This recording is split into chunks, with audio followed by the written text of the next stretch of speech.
2016 is nearly half over. It's amazing, and we've had so many great albums that have been released thus far. My name is coverkillernation, and we had to expand this list, just like this channel has expanded here in 2016. Yeah, thanks again for nearly 10 million collective views for coverkillernation. You guys rule. However, we had to expand this from a top 10, which is what we did last year, to a top 15 heavy metal albums that have been released so far here in 2016. We have a bunch of honorable mentions, which makes this more like 20, but I wanted to be a bit concise. So without further ado, let's get into this. Now there's going to be links in the description box for each and every single video that was the review of the album that's mentioned. If you missed them, please go and check them out. They are awesome.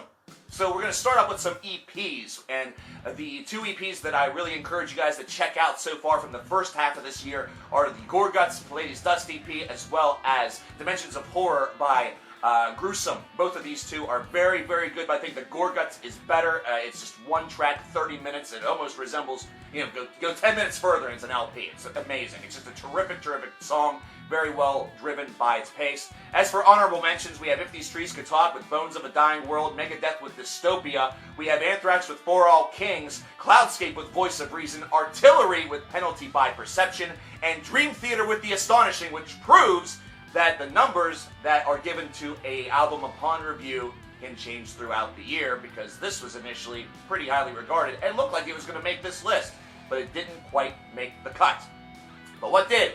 Let's actually get into it. Number 15, we have November with Ursa. This is their first album and quite some time after a long hiatus, and they return to deliver progressive metal bliss again. Did you know that back in 2006, before this channel was even born, one of their albums was very close to being my album of the year? Yeah, this is a band for you to check out. If you haven't already, give these guys a listen. Number 14, we have Avantasia with Ghostlights, which was released right around the same time as The Astonishing, and I actually boldly said that it was better than The Astonishing. And this further proves it, because this album is magical. It's quite the journey. Now, there's one song on here that was used for Eurovision. I believe it was like a replacement track or something. But the rest of it, my lord, the density on this, just some of the different vocalists that are included, or the different instrumentalists that are included. Dee Snider does some great work. Wow! This is a terrific disc. Avantasia is a magical style of band. You got to check these guys out. Number 13, we have Fallujah with Dreamless. They attempt to follow up The Flesh Prevails with something bigger than The Flesh Prevails, and in reality, they've kind of done that. The album itself is weaker than the predecessor, The Flesh Prevails. However, what it does is introduces a lot more into Fallujah's playbook, which gives them the opportunity to do a lot more with their sound. So, while Dreamless might not be as good as The Flesh Prevails, Dreamless may end up being more important than The Flesh Prevails as far as, what Fallujah does in the future. Great album.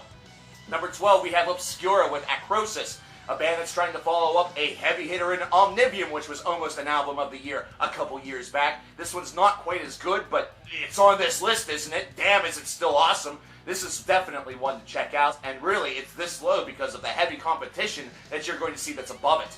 Moonsorrow is in at number 11 with JUMALTEN AIKA, an album name that I no doubt butchered whenever I did the review, and now I've butchered again. I apologize to all who actually know how to pronounce it.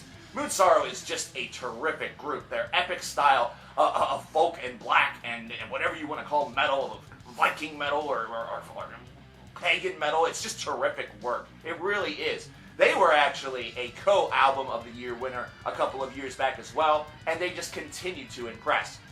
Number 10, Slice the Cake with Odyssey to the West and Odyssey to the Gallows. That whole cycle, not just one.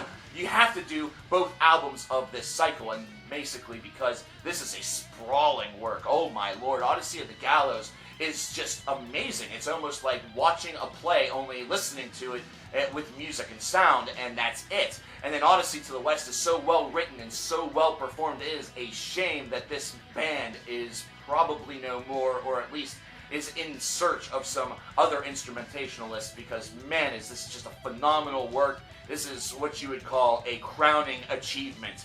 Damn, Slice the Cake. Good on you guys for this album. Number 9, we have Dissona with PALEOPNEUMATIC. This was one that we handled in a 4-in-1 reviews, and this is why you want to watch those videos. There's 5 albums recently released that you should check out.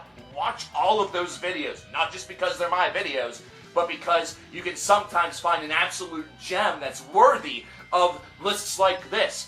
This is a terrific album of avant-garde, of progressive, of just sort of out there metal. You can almost call it space metal for how out there it is. And Dissona just somehow, some way is able to tie everything together nicely, bring everything together beautifully. Remember whenever we talked about the Hail Spirit Noir album from, I believe, 2 years ago? By the way, they have a new album coming later this year, just as a forewarning. This is kind of like that, only in a much different style. So scope out Hail Spirit Noir, but definitely scope out Dissona's PALEOPNEUMATIC. You won't regret it. Number 8, speaking of the 5 albums recently released series, we have Schammasch with Triangle. This is a 3 CD set. Oh my gosh, though, the sprawlingness of the black metal, of the avant-garde, of the progressive that you get here. This is a very unique band. This is a very unique product, and they're able to give their all on this disc, and my lord, is it something. This is transformative. For some folks, this is their album of the year so far. That's how good it is, but for me, it's only number 8, and it's choking me up. Number 7, we have Katatonia with The Fall of Hearts. Another terrific achievement for Katatonia. The songs get a little bit longer in some stages. They're able to expand their horizons, expand overall what they do, and this side of Katatonia is stronger than what they have done over the course of their past couple of albums. It gives them a little bit more room to breathe and really just try some weird stuff within their compositions. Really, really good album. Number 6, we have Haken with Affinity. Haken returns with an album that is a bit different than what they did with The Mountain, a bit different with what they've done in the past, and somehow this album's bit of difference is really all that matters. It might not get the same praise as The Mountain, but Affinity is as good as The Mountain, considering it's able to take a time period and present it into the music. It's able to take the music that they've already been creating, the progressive rock or the progressive metal that they've already been creating, and just elevate it to a brand new level to showcase just how dynamic and diverse this band has the potential to be. And man, oh man, were their results on this album. It's fantastic.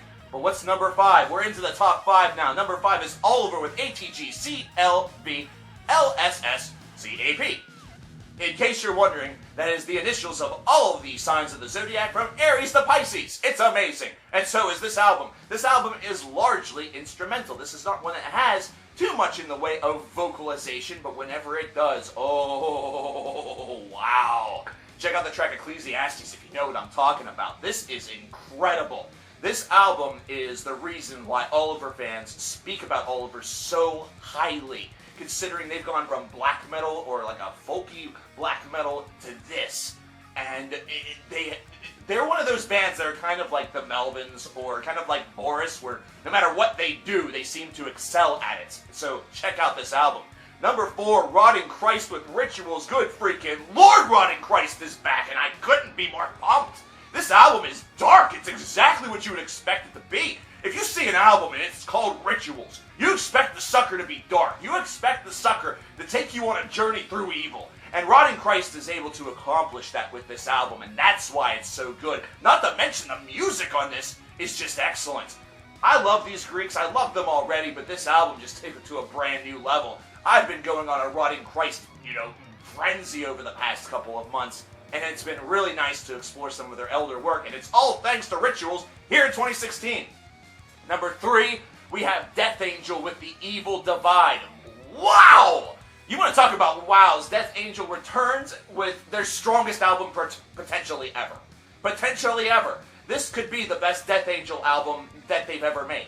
It's incredible that it comes at this point in their career whenever they're already responsible for terrific acts of thrash metal. But this disc is just solid. It's almost like they studied with very precise care the Creator playbook from Phantom Antichrist and opted to just replicate that in their own style and then modify it, and it worked because this is terrific.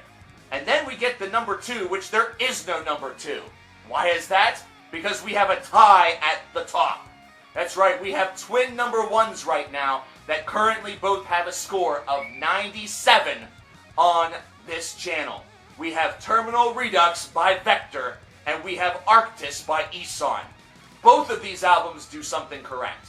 They use their space wonderfully.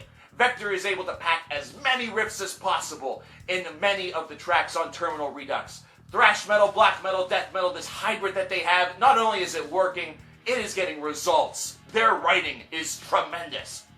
And then Ihshan decides to go outside of his typical playbook, as he has with previous albums. He's becoming extremely diverse, by the way, in case you haven't been paying attention. And he's able to put some of those multiple collective influences onto ARKTIS as opposed to just sticking with one. He instead gives you a grab bag of terrific material, and it's so diverse that every song somehow is just boosting up the other songs on the album. And that's what you want out of a great release. So far in 2016, we have a tie like we almost had last year with Ihshan and Vektor twinning at number 1. There you have it, ladies and gentlemen. 15 terrific albums that have been released thus far in 2016. Many honorable mentions that could have made this a top 20 list. I'm coverkillernation, and each and every single review of these albums is in the description box below. Thank you once again for nearly 10 million collective views. If you're not a subscriber, please hop on board. We have a lot of fun on this channel. I'm an excitable guy, which makes me really likable to some and hated by others. And I want you to be a part of the Cover Killer Nation. And I want you to be able to see each and every album review in the future to see who could potentially knock off Ihshan or Vektor off of the top. Give me your list of your top 10 favorite albums so far this year in the comments below. And I will talk to you guys next time. Take care.